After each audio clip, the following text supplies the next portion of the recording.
Dear parents, greetings. JEE Mains 2024 के results आ गए हैं। बहुत सारे बच्चों ने मेंस क्वालिफाई कर लिया है। यदि आपका बच्चा क्वालिफाई कर लिया है एडवांस के लिए तो आपको बधाई।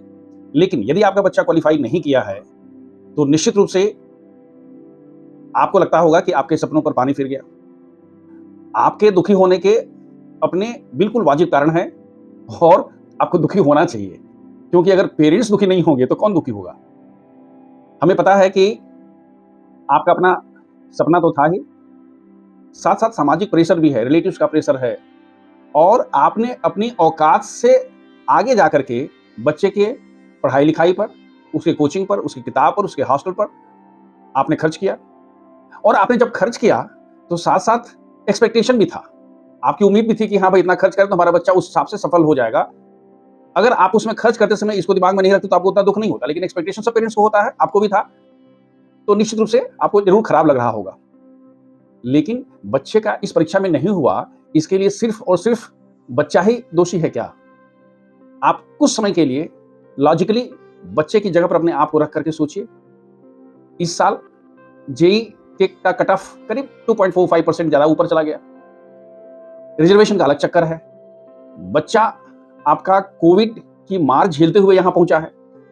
हो सकता है कि स्कूल में उसको वो बैकअप नहीं मिला होगा, या कोचिंग सिलेक्शन के बावजूद भी उसके साथ जस्टिस नहीं हुआ होगा। मतलब ये हुआ कि बच्चे का अगर जेई मेंस में नहीं हुआ तो उसका भी वैलिड कारण था, वो कारण है। लेकिन इस समय आप ध्यान से देखिएगा, बच्चा बिल्कुल अकेला पड़ गया। अगर उसे किसी दोस्त का हो गया है तो निश्चित रूप से वह उसके साथ बात नहीं करेगा। स्कूल वाले, कोचिंग वाले तो उन लोगों के साथ फोटो खिंचाने, उन्हें गुलदस्ता देने में व्यस्त है जिनका हो गया है। लेकिन ये बच्चा तो बिल्कुल अलग थलग पड़ गया। अच्छा, इस परिस्थिति में कुछ पेरेंट्स का जो बिहेवियर होता है वो इतना वायलेंट होता है, इतनी उल्टी सीधी बात करते हैं, और तुमने ये कर दिया, तुमने वो कर दिया, और पता नहीं क्या क्या। आप सोच के देखिए, बच्चे के साथ अगर एज ए पेरेंट आप नहीं खड़े होंगे तो कौन खड़ा होगा? यह समय बच्चे के साथ हिसाब किताब करने का नहीं है, ये समय बच्चे के साथ खड़ा होने का है। बच्चे से ये कहने का समय है कि बेटा, पूरे खुदा की खुदाई एक तरफ और तू एक तरफ, तो मैं तेरे साथ खड़ा हूं। तेरी हर सफलता असफलता एक तरफ और तू एक तरफ, मैं तेरे साथ खड़ा हूं। लेकिन मैं तुझे उदास नहीं देख सकता, मैं तुझे दुखी नहीं दे सकता है। नहीं हुआ नहीं हुआ, कोई बात नहीं, चल आगे बढ़।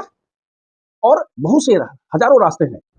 बच्चे को यह महसूस कराइए कि अगर भगवान के बाद कोई ऐसा है जिसके कंधे का सहारा हमें मिल सकता है, जो मेरे साथ खड़ा है इस समय, वो मेरे माँ बाप हैं, मेरे घर वाले हैं, मेरे बड़े भाई बहन हैं, तो निश्चित रूप से आपका बच्चा अच्छा नहीं करेगा, जीवन में बहुत अच्छा करेगा।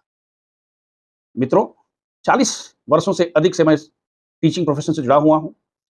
दुनिया का कोई ऐसा संगठन या संस्था नहीं होगी जहां मेरे पढ़ाए हुए बच्चे, ये मेरे संपर्क में आए हुए बच्चे पोजीशन नहीं है।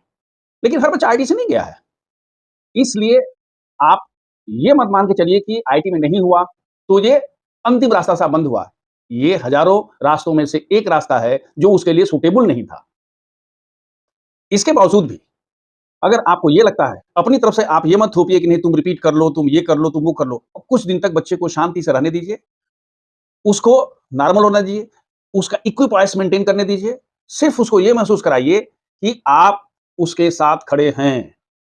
आप उसको ये महसूस कराइए कि उसके अंदर वो असीम क्षमता है कि वो जीवन में बहुत कुछ कर सकता है, न कि अपने बॉडी लैंग्वेज से, अपनी बातचीत करने के तरीके से, उसके सामने लोगों से उसकी चर्चा करते समय ये कभी मत महसूस कराइए कि the child is good for nothing. याद रखिएगा, mark my sentence, your child is good for everything. ये ठीक है, सबसे सब काम नहीं हो सकता है, वो नहीं हो पाया भाई, सब हवाई जहाज नहीं उड़ा सकता है, लेकिन सब ट्रैक्टर भी नहीं चला सकता है।